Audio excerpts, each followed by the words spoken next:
Welcome to my YouTube channel. I'm really excited today to be able to talk to you about starting or transitioning into an online business. And as somebody who has gone from having an in-person practice to an online business, I understand what goes into, when we're sort of in that place where we want to expand our services into the online world. So just a little bit of background before I dive right into the content. I am an equine guided mentor and coach, a business mentor, and I have been helping other entrepreneurs, mainly women, over the last 10 years. And I transitioned my practice into the online world in 2014. And up until that point, I had been running my leased farm at that point, running single sessions with my horses in person and workshops, and then went to start my online coaching business and have been running that successfully ever since 2015. So today, what I want to get into in this video is to talk about both the really basic, what do I need to do to open an online business? And also, I think some of the things that often get missed when we're talking about starting an online business is talking about the emotional and mental space that we have to hold for ourselves as we transition. So for a lot of these, I think YouTube tutorials, it gets into probably a lot of the the different tech pieces, and this is what you need, website, opt-ins, et cetera, et cetera. But I don't think there's a lot that talks about the intention and the purpose behind the online business. And I know for myself and probably for a lot of my community, we sort of need to have that anchor. It's one of the things that I call it, in order for us to also be successful, because the tech stuff we can kind of figure out. But it's the sustainability of running an online business that is really, really important, that I think a lot of us sort of falter. So I want to address those pieces too, and also the things that you need to kind of think about if you're going to start an online business. If you love this video or you have comments as I go through it, please feel free to write them below, because I'm always happy to do a part 2 of any of the videos to address some things that I might have missed. So I want to first talk about where you are right now, that you're sort of ready to start an online business. So for a lot of the clients that I work with, many of them, especially during this time, so as I'm recording the video, we are sort of in the middle of the COVID pandemic. A lot of my clients had in-person practices, massage therapy, equine facilitators, where all of a sudden their practice can no longer run the way that it was because we can't see people. So there's this sort of this new rush or interest to develop the online services so we can continue to keep our business afloat. So I've been helping a lot of my clients through this. And so I'm offering and kind of bringing this to you. And this is very similar to where I made that transition to add an online business as part of what I offered as well. So the benefits of starting an online business, let's kind of cover that first. First of all, it allows us to reach more people, right? So if we are just focusing on in-person services, we do have, to a certain degree, a limited pool of clients that we can reach, right? That might be kind of locally based or can reasonably travel to us. When you transition into the online world, all of a sudden, the potential of your community and client base expands exponentially. So there really is a high favor of that in terms of reaching more people, but also having access to more potential clients, which is really, I think, in order for us to have a successful business, we obviously want to reach more people. The other benefit of having an online business, if you're somebody like me who's really highly sensitive, what I love about my online business is it actually doesn't require as much energy as in person. So I love that I can just, flip my computer screen up, do my sessions or do my work, flip it down. I don't have to leave my home. So there's a lot of extra time in some ways that gets saved when we are running an online business. One of the things that I really suggest that you start is to really think about what is the purpose behind having an online practice. And why I suggest starting there is once we get into the pieces that we have to then navigate into starting an online business, if we don't have that really strong why and the purpose to come back to, sometimes it's going to be a little bit hard for us to sustain that. So I really recommend just sort of sitting with, why am I creating an online business? What are the benefits for it? How does it support my life? Because that will really help, sometimes when the fear and the doubt comes up, and also the consistency of what we have to do in kind of showing up in the online world. It helps to ground that into something for us to come back to. So your first homework is to really sit with, what is the purpose of my online practice? Why does it matter to me? Why does it matter to my business? And what are the benefits for it? And I'll share just a little bit of, for me, when I transitioned in 2014, I had been running a farm I was leasing at that point. Now I own my own property, and I had a herd of 6 horses, and I was just not paying the bills. I wasn't making enough in my in-person practice to support my high overhead. And also, I just wasn't capable of running as many sessions as I needed to make what I needed. Just the energy capacity of doing as many horse sessions as I needed to just break even was not something that was doable. So part of, for me, the transition into the online business was a way for me to help continue to have a place for my horses and eventually be able to buy the property that I'm on now so that I can continue to do my work and not in a way that depleted me. So there definitely was a drive of just having a greater capacity of holding revenue. And then there was a sort of a nudge internally for me of it was time to own my own personal medicine and not hide behind my horses. And also that I could reach more people, so when we're very localized and we have an in-person practice, again, we can feel very limited by it. So those were my kind of motivation factors. And when I started, I knew nothing about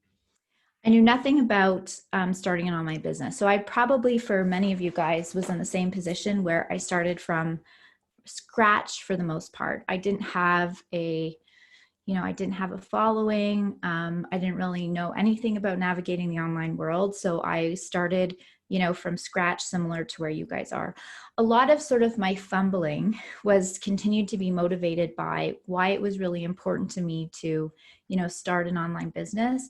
And a piece of it was also for the service place of what I wanted to serve with my work, which is another place that we're going to get into. So after you sort of have like, what's my purpose? What's my why? Where does the online portion of my business support me? And, building more revenue and having a successful business is a very worthy cause or intention of building an online business. So from there, I think that the next place that we want to sort of start is to kind of understand, like there's a couple of different pieces here that I want to get into. We first want to really understand when we're going online, it's like, what are we going online for? And who is it that we're servicing? So I think having the opportunity to really get clear about what is the service or what is the impact or the space that I'm wanting to create online. An example of that, when my first transition into the online world really happened, one of the first things I did was open a Facebook group. And I did that because I had a desire to create community for, I think spiritual women that were needing a place to explore some of the things that I like to talk about, and also a safe environment for me to show up, right? So I know that a lot of times being in the online, worlds can be very overwhelming, and we're sometimes really uncertain about, we don't want to be seen, or maybe there's people following us on our Facebook profile and all of that stuff that we're not sure how they're going to take some of the things that we're talking about. So my first intention was to create a community that was safe for me and safe for my people.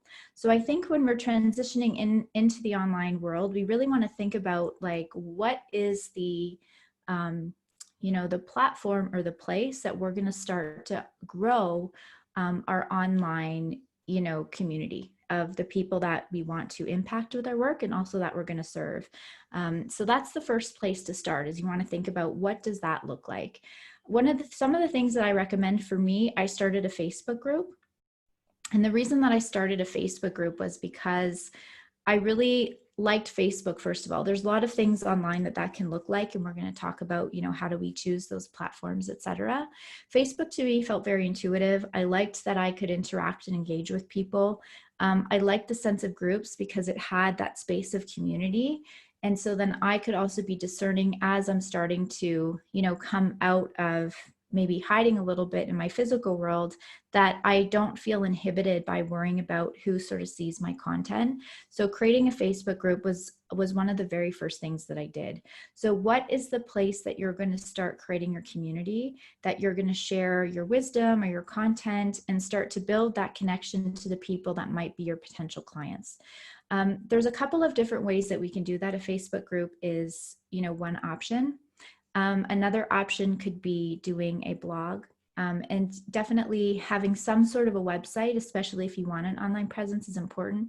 However, I believe with the benefits of Facebook, the nice thing about Facebook is you don't really need a website to have Facebook. And I will share that a lot of my early clients actually found me through my Facebook group and never saw my website. And so when they used to kind of freak out a little bit about their website and everything, I would ask them, like, have you ever even been on my website? And they said no.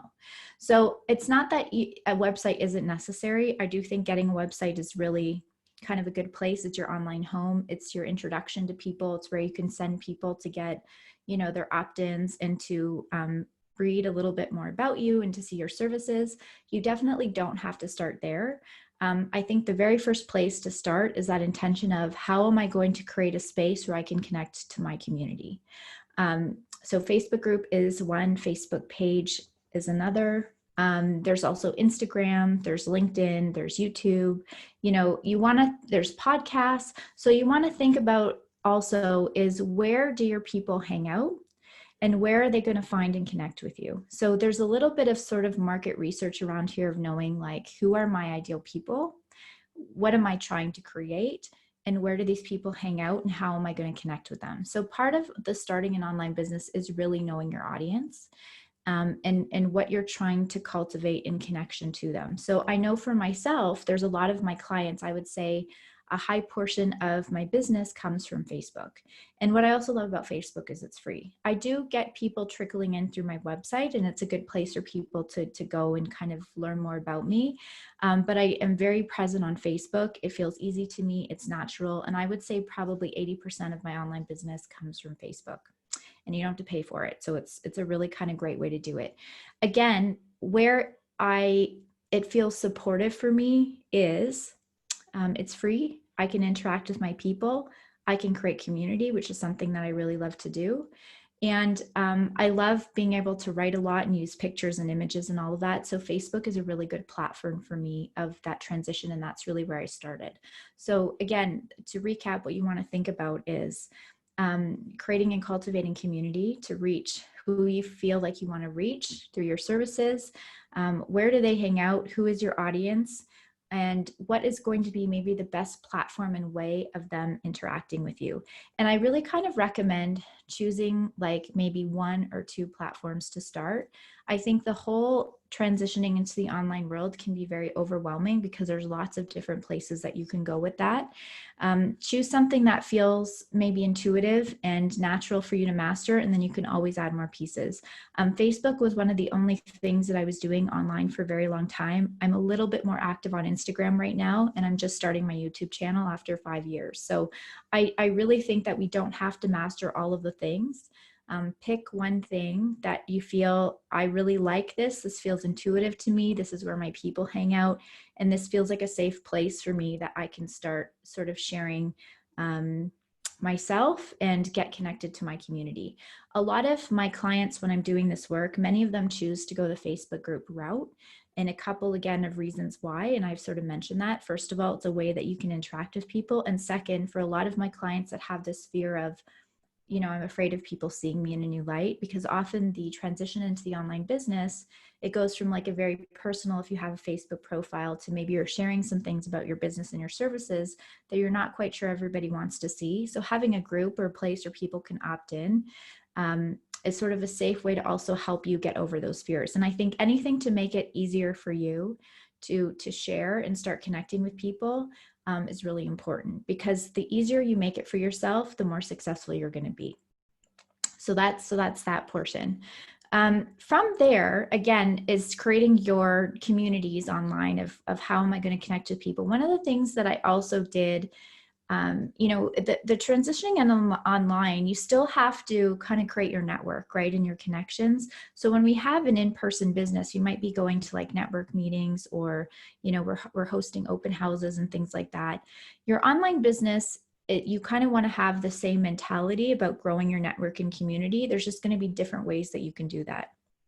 So one of the other things that I did, because I hung out on Facebook, was I did join Facebook groups that had, like-minded people that felt like a supportive place for me to be. Now, kind of 5 years later, I will confess that I'm not in a lot of other Facebook groups, but when I first transitioned into my online space, I was very active in other groups because it was a way of kind of building up my reputation and creating connections with people.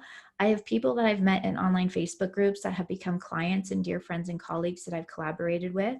So being in other groups where it is maybe supportive for me and also a way for me to meet people is another really great thing to do. So there's tons of different Facebook groups out there, and I'm focusing on Facebook right now. LinkedIn has the same thing. Instagram, you can follow other people and interact. Interacting and being present and connecting and building relationships and networking is another thing that's as equally as important in your online business as in your in-person practice. So pick maybe 2 or 3 groups or places that are, again, where your like-minded people are, where maybe potential clients are, or potential collaborations that might really support your growth and also can connect you to people that might be your potential clients. So again, and being in other Facebook groups and collaborating with other people online led for me to connect with clients in their community. I just had a woman who I interviewed on my podcast. She just got a client through being on my podcast. And so those types of connections are really important. So creating connection and network, super, super important to transitioning and starting and growing your online business. Think of it as like being able to, it's relationship building and creating your community, right? So again, when I sort of have these things that I'm thinking about, I'm making the connection point of what's the purpose behind it and how does it support my vision of growing my business and also connection to my people. Okay, so that's sort of the second thing. The third thing is then you want to think about what is like, especially if you're new, right? You sort of have to like introduce yourself to a new space. It would just be like going to, a room or an event that you don't know anybody and you have to introduce yourself to people. Transitioning into online, think of it as you're introducing people in the online world to you. And so you want to think of what are the ways that I can do that. I'll sort of share some of the things that I did. I started my Facebook group where I posted consistently. I also did live calls and webinars, which is something that I still do. And essentially that's giving people opportunity to connect with me and sign up through me, through online, through my website, through a landing page, through Facebook, and to start to build that connection to that community. So I think the other thing you need to have is some sort of this is both like a tech thing of a way that you can start enrolling people into having a connection with you through, some of the work that you do, whether that's webinars, live calls, live streams. That's the other nice thing about Facebook. You can do videos live. So the next step to it when we're transitioning is creating ways for us to engage with people in the online world and also grow our list. So the other thing about the list growth and where if you're just beginning, and I know this is kind of a lot of content to kind of get through, you don't necessarily have to have these pieces right away because again, the nice thing about a platform like Facebook or LinkedIn or Instagram where you're at, you can be sharing a lot of yourself really free through those platforms. So if you're in a place right now where you have a limited budget or the tech stuff is really overwhelming, don't worry about it because you can grow your business very organically through, the social media platforms that are there. That doesn't cost you a thing. I do think once you get to the point where you can start growing your list, which I do recommend you sort of have a list and you start growing it so people can opt in, because that's, again, nurturing your community and people choosing to kind of be on your list, is that you do have a website landing page. I use Kajabi right now, but there's things like Lead Pages and ClickFunnels. And what those are for is when you have there's a couple things you can do sales through that too. But you also, when you're doing like a live call or webinar, to capture people's email addresses. The thing that I really recommend if you're not a tech person, hire a virtual assistant to help you set that up. I will tell you that my first year, I tried to do a lot of the stuff on my own. I'm not a tech person. I need to focus on the things that I'm good at, which is creating content for my community and nurturing my community and connecting with them. And I get help on the tech stuff. So I do not do any of it on my own. I think that, again, if your budget is really limited and you can't do that, don't worry about putting money towards that right now. You can focus on, again, the free kind of platforms. But if you do, I think it's really important to have somebody who the tech stuff is really easy for them. It takes them maybe 20 minutes to do it, and it's not a problem. So having somebody that even you can hire for 5 to 10 hours is great, and you can get them to help them set that stuff up for you. The transition into the online or starting the online business, you do, again, kind of want to make yourself known and then get people familiar with you and who you are and what you offer. And so part of what goes along with this transition piece too, and there will be some other videos I go deeper into things, because some of these, if I covered all of them, we'd be here for 2 hours. But really having a clarity about who you're serving and what your offerings are, and what you really feel compelled to share, and grow in that community, is really important. If you're starting an online business and you have no idea who your clients are, what your services are, you need to figure that out first.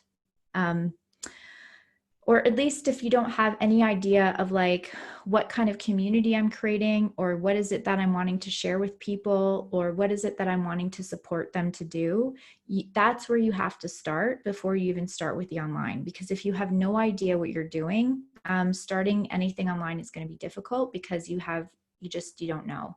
A perfect example of that, one of the women that I'm working with in one of my groups, she just started a Facebook group around helping women connect to their creativity. And we spent a little bit time with her first of really having her have a lot of clarity around who is she creating community for and what is she wanting to help that community with. So again, those are really, really important things that you need to kind of sit with. In some of my future videos, or they might already be done, so you can check out the YouTube channel, I will go deeper into those places of how you get clarity on that. So that will be in a separate video, but those are really, really important.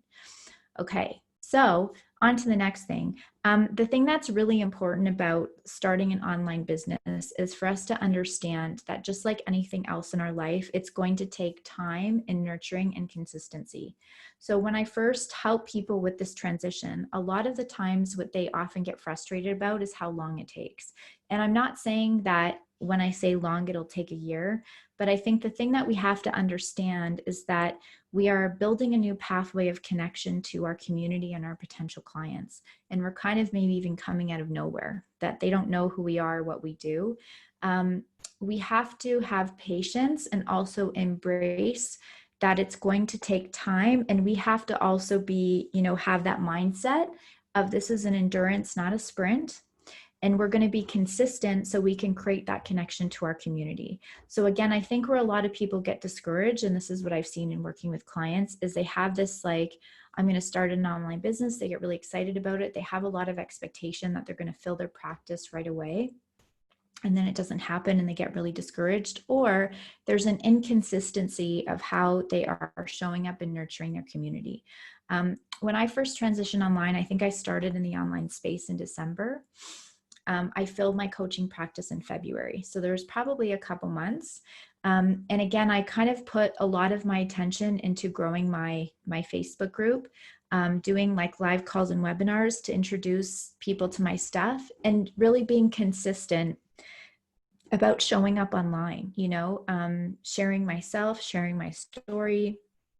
A lot of the first couple of months, I did a lot of I do readings with my horses. So I have people choose a horse and I give a reading for them or tell me what's going on. So I was a lot in other Facebook groups, nurturing connections, kind of doing free readings for people just so that they can kind of get to know me and what I'm about.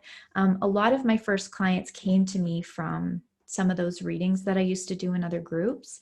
So I was really kind of committed and devoted to knowing I'm building that connection to my community. I have to be consistent. I have to show up and I have to share myself. Consistency, show up, share. The nice the nice thing again of creating your own community in a thing like a Facebook group means that it's safe for you to do so. You're not, again, inhibited of being uncertain if other people are going to see you or you're going to spam people. The thing about Facebook groups, and again, I can do a whole other video about that specific, you can also be empowered that you can facilitate and guide your Facebook group in whatever way feels good to you. But I really had this devotion that I knew that it was going to take time and effort for me to nurture and transition into online. I found where I wanted to create my community, and then I was consistent in showing up. Consistency as we're transitioning and building an online business is really important. Same with our in-person business. People need to know you. People need to know kind of what you're all about. So you can't like post something and then disappear for a month. So it's just a little bit of a mindset. And then again, what really helps us have this kind of the showing up in consistency is a reminder, we have businesses of service to some degree, you know, whether you are a coach or a healer or you have a product where you want to help people, you know, you have a genuine desire to help people. I have a genuine desire to help people in my work. And so creating community and showing up is my way of helping people. So I literally sort of use that mindset of how can I help people today? And that's what really helps me stay consistent and not make it about my own fears. And also the understanding that I cannot grow and nurture a business if I'm not willing to show up. So that's a really, really important thing of finding, again, those platforms of, you know, where am I going to show up? Where do you connect to your community, and being consistent about, you know, providing them with content and connection to you, that will then transition into clients. So that's a really important thing. So when we are going and building an online business, there's the pieces of kind of navigating around, you know, how do we even begin to do that? How do we continue to nurture that? And where are the places that I feel most at home? And so that's one of the things when I'm starting with new business owners and they're looking, or new and old business owners and transitioning online, one of the very first things we talk about is what feels like a natural and easy transition and platform for you to step into to start building your online business. And really building an online business is really about creating a community and to connect with your clients. And nurturing that. That's really how I see an online business. It was a place for me to build community in an online space, nurture my community, and also open up the pathways to enroll clients.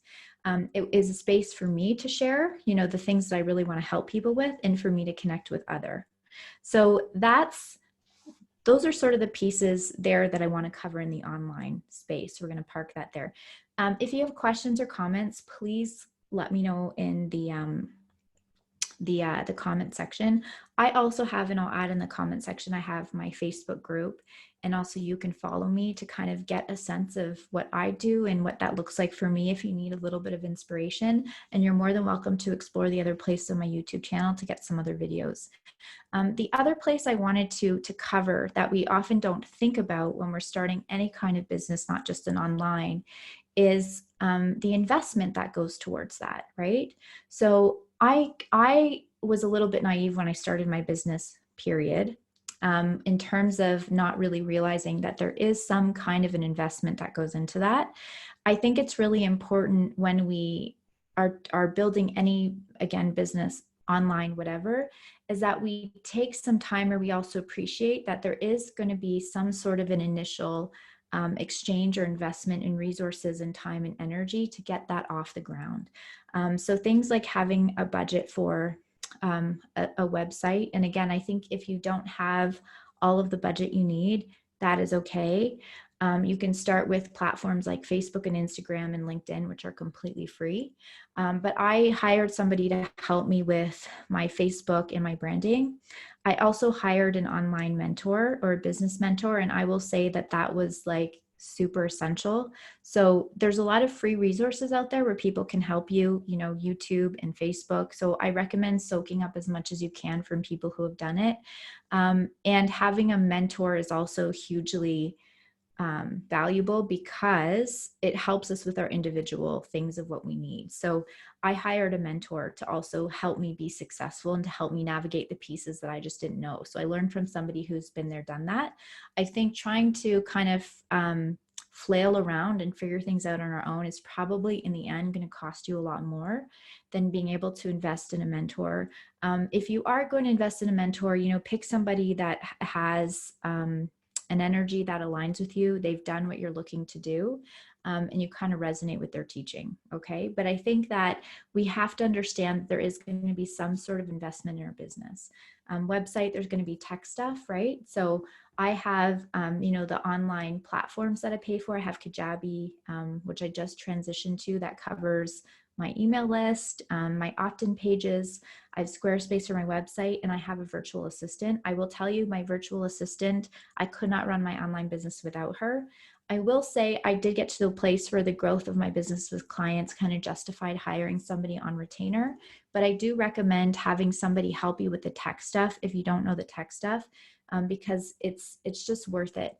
If you can, the thing that I learned that I think is really, really important, a lot of the grief that we put ourselves through of trying to navigate and have the learning curve of like the tech stuff and all of these things is going to, in the end, cost you way more money and time than it is to onboard somebody who's already skillful at that, so that you don't have to master all these pieces.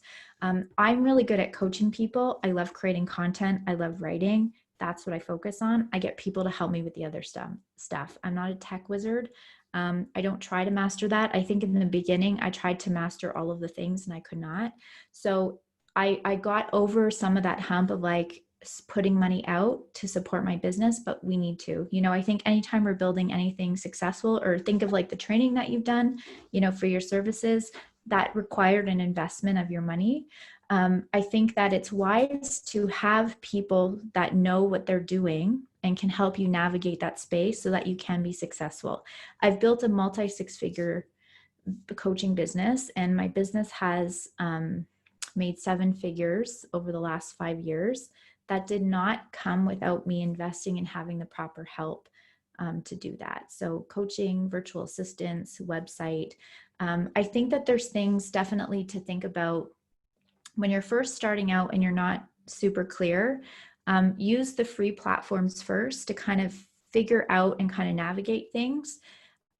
Once you're ready to do like a website opt-in stuff, maybe hire a virtual assistant for a couple of hours.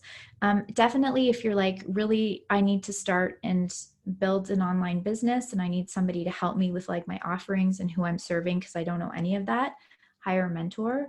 I of course do a lot of that stuff too, so you're welcome to explore some of the things that I do, but there's a lot of different helps with that. But I do think it's not something you can do on your own. And I know that my business really took off when I hired the right support. So I think that anything new that we're transitioning into requires some support for that. So I do this a lot in my business. I help a lot of women predominantly, but start or grow online businesses. And it's really supportive for them, right? There's things that they just can't do on their own. So there's no shame in that, being able to say, I can't do it alone and I need some help. Preparing yourself to know that there's some kind of investment to come. I think you can still be wise and discerning about how much that is going to be an important part of the thing, or the transition to online business. And lastly, the thing that I'll wrap up this video, this is the thing that I think is more of like an emotional and a mental thing. Transitioning into an online business for many of us is a learning curve. It's something new, it's unfamiliar, it's uncomfortable. So I think that what I would offer to you is embrace that and expect that it's going to feel that way. Don't put pressure on yourself to have to master something right away, for things to take off right away, or beat yourself up if it feels hard. One of the things that I'm constantly telling people is to, and then I've learned, with all aspects of my business, is we need to give space to a learning curve, have compassion and gentleness for yourself. You are learning things and you'll learn, and then you'll learn it, and then you'll be fine. It's going to feel uncomfortable. I think part of the online and going online and building our businesses is we're exposing ourselves to a greater population. And that always kind of twinges on some of our fears of being seen. It's going to feel uncomfortable. But again, this is why we started with the video, why it's important to have your why. That will help you have some courage through your discomfort. So I hope that was helpful for you and sort of help some pieces of how do you start an online business or transition into it if you're going from offline to online. Again, if there's questions, comments, please let me know below. Feel free to check out some of our other videos and to join us in our online community for future help, and wishing you great success on your new endeavor.